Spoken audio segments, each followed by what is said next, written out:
madame le professeur, à la fin de la capsule sur la division cellulaire, vous nous expliquiez qu'on avait deux grandes catégories de cellules dans le corps, les cellules souches et les cellules spécialisées. Donc le moment est venu de consacrer notre capsule du jour à la cellule spécialisée. Qu'est-ce que c'est exactement ? Les cellules spécialisées, on les appelle aussi des cellules différenciées.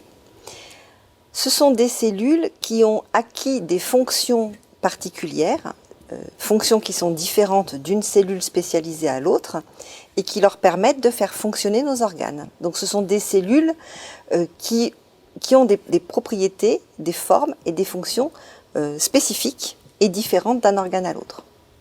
Oui, on peut supposer que la cellule du cheveu est différente de la cellule du foie. La cellule qui fabrique le cheveu est effectivement différente de la cellule de foie, oui, complètement.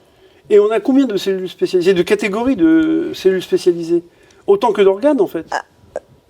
Oui, même plus que ça, Plus. Puisque dans certains organes, il y a plusieurs types de cellules spécialisées. On considère qu'on a entre 200 et 300 types cellulaires différents chez l'homme. Donc, types cellulaires spécialisés différents chez l'homme. Et la différence entre spécialisée et souche, c'est que la spécialisée, elle ne s'occupe que de faire fonctionner l'organe pour lequel elle a été fabriquée. C'est ça, c'est exactement ça.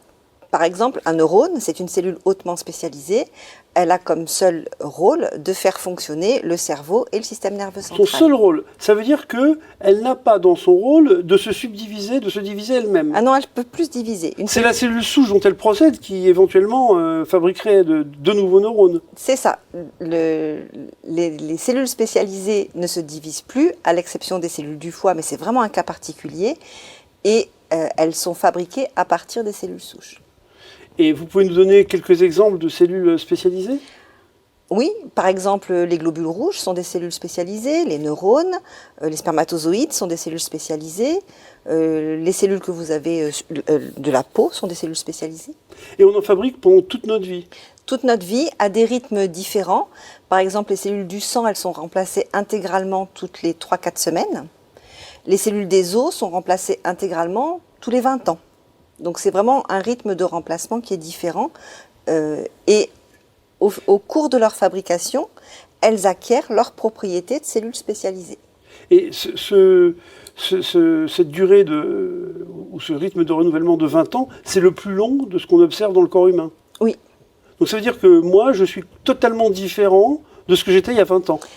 Vos cellules sont totalement différentes de celles dont vous étiez constitué il y a 20 ans, oui. Celles qu'il y a 20 ans, elles sont mortes et elles ont été remplacées par des nouvelles cellules. En fait, j'ai moins de 20 ans. Vos cellules ont moins de 20 ans, oui. Oui.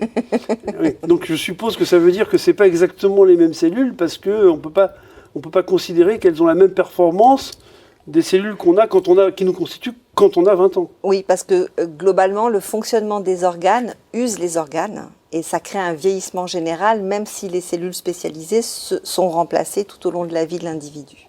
On a des cellules souches, donc la cellule souche, elle a un noyau avec toute la bibliothèque, le génome à l'intérieur, et qui est capable donc de fabriquer des cellules spécialisées pour des organes différents, donc des fonctions différentes, des formes différentes. Et comment la cellule souche sait choisir et sait déterminer l'une plutôt que l'autre ? Alors, la question que vous posez, c'est qu'est-ce qui fait qu'une cellule spécialisée est différente d'une autre cellule spécialisée ? Oui. Qu'est-ce qui fait qu'un neurone est différent d'une cellule cardiaque ou d'un spermatozoïde, alors qu'elles ont le même génome ? Eh bien, c'est parce que dans ce génome, cette fameuse bibliothèque, elles ne vont pas utiliser les mêmes livres, les mêmes gènes. Donc, elles ne vont pas fabriquer les mêmes protéines. Et c'est ça qui crée leur spécificité. Les gènes qu'elles utilisent sont différents et donc elles ont des fonctions et des spécialités différentes. Et c'est ça qu'on appelle épigénétique. L'épigénétique, c'est ce qui permet de choisir dans la bibliothèque de gènes le gène ou les gènes qui vont être utilisés par telle ou telle cellule. Ah, fabuleux. Écoutez, merci pour cette explication, Madame le professeur. À très bientôt.